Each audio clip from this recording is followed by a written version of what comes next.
नमस्कार दोस्तों, स्वागत है आपका आज के मुख्य समाचार में, जिसमें सबसे पहली और बड़ी खबर में जिक्र होगा बिहार के विधानसभा चुनाव का, जहां पर चिराग पासवान के चाचा ने नीतीश को बताया पलटूराम, कहा कि सीएम रहते बिहार को बर्बाद कर दिया। और इसी के साथ दूसरी बड़ी खबर में आपको बताएंगे कि इलाहाबाद हाईकोर्ट ने जताई नाराजगी, कहा अफसरों को पड़ गई है आदेश का पालन नहीं करने की आदत। इसी के साथ तीसरी बड़ी खबर में जिक्र होगा कि इस बार शौचालय, बिजली और लाइब्रेरी जैसे तमाम मुद्दों पर नीतीश कुमार को जवाब देना पड़ेगा। तो दोस्तों, हर एक खबर की गहराई में आपको ले जाएंगे, लेकिन उससे पहले अगर आपको भी ऐसा लगता है कि बिहार के विधानसभा चुनाव में कांग्रेस आरजेडी महागठबंधन की सरकार बनेगी, तो आप अभी इस वीडियो को लाइक कीजिए और इस लाल बटन को दबा के इस चैनल को फ्री में सब्सक्राइब करके घंटी बजाइए और कमेंट में लिखिए जय हिंद। दोस्तों, रुक करते हैं तमाम बड़ी खबरों की तरफ। चिराग के चाचा ने नीतीश को बताया पलटूराम, पशुपति बोले सीएम रहते बिहार को बर्बाद कर दिए। जी हां दोस्तों, बिहार विधानसभा चुनाव में राजनीतिक सरगर्मी तेज होती जा रही है। लोजपा और जेडीयू के बीच तल्खी लगातार बढ़ते ही जा रही है। एलजेपी अध्यक्ष चिराग पासवान के चाचा पशुपति कुमार पारस ने लोजपा को एकजुट बताते हुए सीएम नीतीश को आड़े हाथों लिया है। लोजपा नेता और सांसद पशुपति कुमार पारस ने कहा है कि बिहार के मुख्यमंत्री नीतीश कुमार ने पिछले 15 साल में बिहार में विकास करने के बजाय बिहार को बर्बाद कर दिया। दिवंगत नेता रामविलास पासवान के छोटे भाई और लोजपा सांसद पशुपति कुमार पारस ने सीएम नीतीश को पलटूराम बताया है, जो अब तक राजद कहते आ रही थी। चिराग के चाचा ने कहा कि नीतीश से कभी गठबंधन नहीं था, लोजपा का गठबंधन बीजेपी के साथ रहा है, वह पलटूराम है। नीतीश के 15 साल के शासन में काम नहीं हुआ, जो विकास हुआ वो केंद्र के पैसे से हुआ। नीतीश ने बिहार को शून्य पर भेज दिया है। बड़े भैया रामविलास पासवान ने आदेश दिया कि आधार कार्ड पर भी राशन दिया जाए, ये सब केंद्र सरकार का किया हुआ काम है। पटना में पत्रकारों से बातचीत के दौरान लोजपा सांसद ने कहा कि नीतीश ने 15 साल में कुछ नहीं किया। बिहार में राजनीतिक संकट है। कोरोना काल में सीएम नीतीश की व्यवस्था चौपट रही। राज्य के 38 जिलों में स्वास्थ्य व्यवस्था भगवान भरोसे है। सूबे के अंदर शिक्षा व्यवस्था की भी कमर टूट गई है। यहाँ की शिक्षा व्यवस्था चौपट हो गई है। उन्होंने आगे कहा कि लोजपा अध्यक्ष चिराग पासवान बिहार फर्स्ट, बिहारी फर्स्ट की सोच लेकर आगे बढ़ रहे हैं। सीएम नीतीश इसमें बिल्कुल भी सक्षम नहीं है। भाजपा और लोजपा का पुराना गठबंधन रहा है। इस बार के विधानसभा चुनाव में एलजेपी और बीजेपी की सरकार बनेगी, क्योंकि बिहार को बर्बाद करने में नीतीश कुमार का हाथ है। उन्होंने ये भी कहा कि जो लोग लोजपा को वोट कटवा रहे हैं, उन्हें 10 नवंबर को बिहार की जनता जवाब देगी। भाजपा और लोजपा सरकार को बिहार में स्पष्ट बहुमत हासिल होगा। रुक करते हैं अगली खबर की तरफ। इलाहाबाद हाईकोर्ट ने जताई नाराजगी, कहा अफसरों को पड़ गई है आदेश का पालन नहीं करने की आदत। जी हां दोस्तों, इलाहाबाद हाईकोर्ट ने प्रदेश के अधिकारियों में कोर्ट आदेश की अवहेलना की बढ़ती आदत को राज्य के लिए खेदजनक करार दिया है। हाईकोर्ट ने कहा है कि सभी अधीनस्थ अधिकारियों को कोर्ट के आदेश का पहले निर्देश पर ही पालन करने का निर्देश दिया जाए। कोर्ट ने कहा कि अधिकारी आदेश का पालन नहीं करते हैं, वादकारी को अवमानना याचिका दाखिल करने को मजबूर होना पड़ता है। अवमानना याचिका पर समय दिए जाने के बावजूद आदेश का पालन नहीं होता है। कोर्ट ने मोनिका गर्ग, प्रमुख सचिव उच्च शिक्षा को नोटिस जारी कर तलब किया है। ये आदेश न्यायमूर्ति वी.के. बिड़ला ने श्रीमती दीप्ति मिश्रा की अवमानना याचिका पर दी है। प्रमुख सचिव पर कोर्ट के 14 नवंबर 17 के आदेश की अवहेलना करने का आरोप है। कोर्ट ने 23 जून 20 को आदेश पालन करने का समय दिया था, फिर भी पालन नहीं किया गया। कोर्ट ने प्रमुख सचिव को हाजिर होकर स्पष्टीकरण देने को कहा है, क्यों न उन्हें अवमानना में दंडित करने के लिए उनके खिलाफ आरोप निर्मित किया जाए।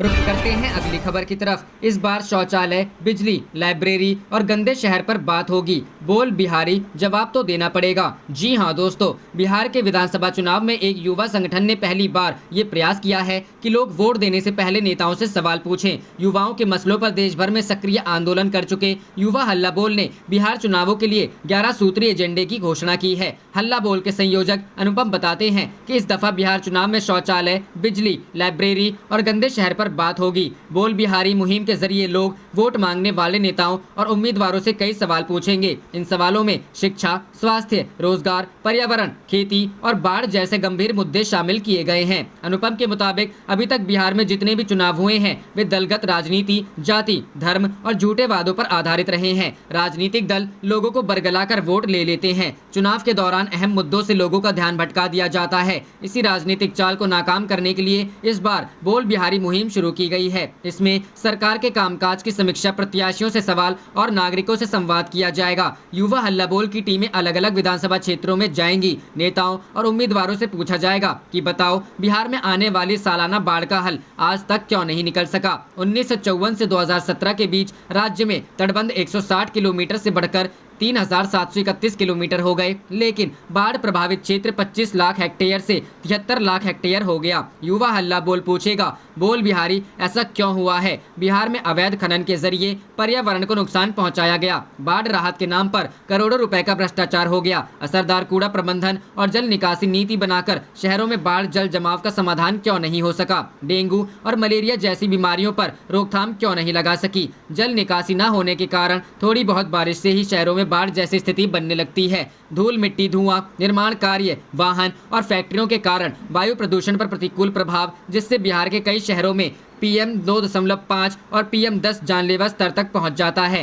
पूछा जाएगा कि अभी तक कोई काम हुआ है? स्वच्छ सर्वेक्षण 2020 में राजधानी पटना सहित गया, बक्सर, भागलपुर, सहरसा व बिहार शरीफ की गिनती देश के सबसे गंदे शहरों में की गई है। इसका जिम्मेदार कौन है? विलुप्त हो रहे जल स्रोतों से जैसे कि पोखर, तालाबों के पुनर्जीवन, भूजल स्तर सुधारने और गंगा की सफाई पर सरकार ठोस काम क्यों नहीं कर पाई? सरकारी उदासीनता के कारण जल स्रोतों में भारी कमी और भूजल में गिरावट दर्ज की गई है। सरकारी सर्वे के अनुसार 34,559 जल स्रोतों पर कई वर्षों से अतिक्रमण हो रहा है। नमामि गंगे योजना के नाम पर हजारों करोड़ बहा देने के बावजूद पर्याप्त संख्या में सीवर ट्रीटमेंट प्लांट की जगह आज भी नालियों का कचरा गंगा में डाला जा रहा है।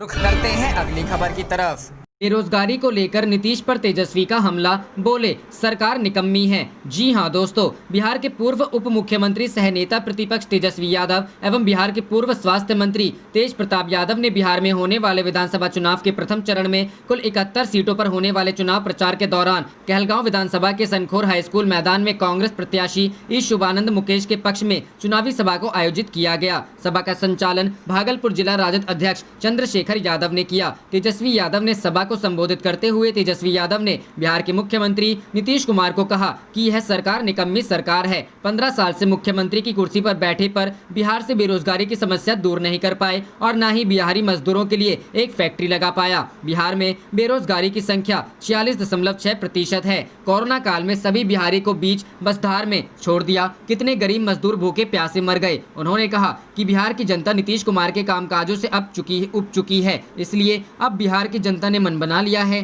कि इस बार विधानसभा चुनाव में नीतीश को उखाड़ फेंकेंगे और महागठबंधन की सरकार बनाने का मूड बना लिया। महागठबंधन की सरकार बनते ही 10 लाख युवाओं को सरकारी नौकरी दी जाएगी। साथ ही वृद्धा पेंशन 400 से बढ़ाकर 1,000 रुपए करेंगे एवं सनखोर प्रखंड को लेकर जो यहाँ की जनता वर्षों से मांग कर रहे हैं, सरकार बनते ही सनोखर को प्रखंड का दर्जा दिया जाएगा। जनसभा के बाद उन्होंने कांग्रेस प्रत्याशी ई शुभानंद मुकेश को जीत का माला पहनाया और कहा हाथ छाप पर वोट करने की अपील की।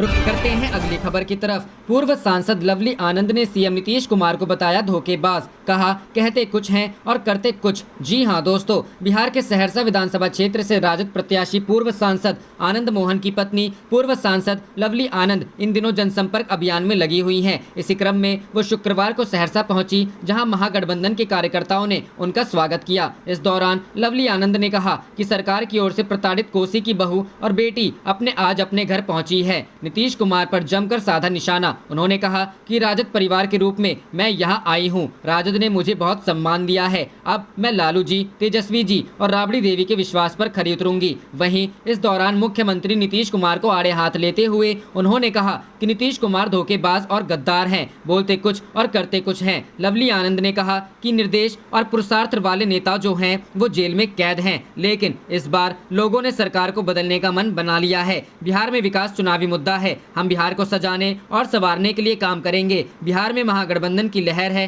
तो एनडीए में कहर है। नीतीश कुमार का जाना तय है, क्योंकि उन्होंने सबको रुलाने और आंसू बहाने का काम किया है। इसी आंसू में नीतीश कुमार डूब जाएंगे और तेजस्वी यादव मुख्यमंत्री बनेंगे। रुख करते हैं अगली खबर की तरफ। नीतीश कुमार से अब लड़ने का समय बिहार का नुकसान होते नहीं देखा जा सकता, चिराग पासवान। जी हां दोस्तों, लोजपा के राष्ट्रीय अध्यक्ष चिराग पासवान का नीतीश कुमार पर हमला जारी है। उन्होंने नीतीश पर एक बार फिर निशाना साधा। चिराग ने ट्वीट के जरिए कहा कि वो लड़ रहे हैं हम पर राज करने के लिए, हम लड़ रहे हैं खुद पर नाश करने के लिए नीतीश कुमार से अब लड़ने का समय आ गया है। बिहार का नुकसान होते नहीं देखा जा सकता। चिराग ने फिर से दोहराया कि नीतीश कुमार के नेतृत्व को स्वीकार नहीं कर सकता। राज करने के लिए फैसला करना होता तो नीतीश कुमार के साथ रहता। बिहार चुनाव में नीतीश कुमार की अगुवाई वाले एनडीए में सहयोगी दलों के बीच सीट शेयरिंग पर सहमति नहीं बन पाई। इसके चलते एलजेपी ने 143 सीटों पर अलग चुनाव लड़ने का ऐलान किया है। चिराग पासवान बिहार में जेडीयू के खिलाफ प्रत्याशी उतारेंगे, लेकिन बीजेपी को समर्थन करेंगे। हालांकि कुछ सीटों पर बीजेपी से भी फ्रेंडली फाइट की बात चिराग ने कही है। इससे पहले बुधवार को चिराग ने पहले चरण के तहत होने वाले चुनाव में खड़े अपने प्रत्याशियों से वीडियो कॉन्फ्रेंसिंग के माध्यम से बात करते हुए भी नीतीश पर हमला किया था। पीएम मोदी की तस्वीर को इस्तेमाल करने को लेकर कहा कि प्रधानमंत्री नरेंद्र मोदी मेरे अभिभावक हैं, वे हमारे दिल में रहते हैं। उनकी तस्वीर को लेकर कई लोग परेशान हैं। प्रधानमंत्री की तस्वीर की जरूरत नीतीश कुमार को है। इससे पहले भी चिराग पासवान ने नीतीश कुमार को अहंकारी बताते हुए कहा कि वो खुद क्यों नहीं चुनाव लड़ते, उनको चुनाव लड़ना चाहिए ताकि जनता का मूड पता चले। चिराग के अनुसार पापा ने 143 सीटों पर चुनाव लड़ने का फैसला किया था। एक बेटे के तौर पर मैं बुरी तरह से आहत था जब मेरे पिता का नीतीश कुमार द्वारा बार बार अपमान किया गया था। 2019 में नीतीश कुमार ने मेरे सभी 6 उम्मीदवारों को हराने की पूरी कोशिश की। उन्होंने कभी हमारे उम्मीदवारों का समर्थन नहीं किया। चिराग पासवान ने कहा कि 10 नवंबर को नीतीश कुमार सीएम नहीं बनेंगे। नतीजे के बाद बिहार में बीजेपी एलजेपी सरकार बनेगी और सीएम बीजेपी का होगा। चिराग ने कहा कि मैं 2020 में सीएम नहीं बनना चाहता।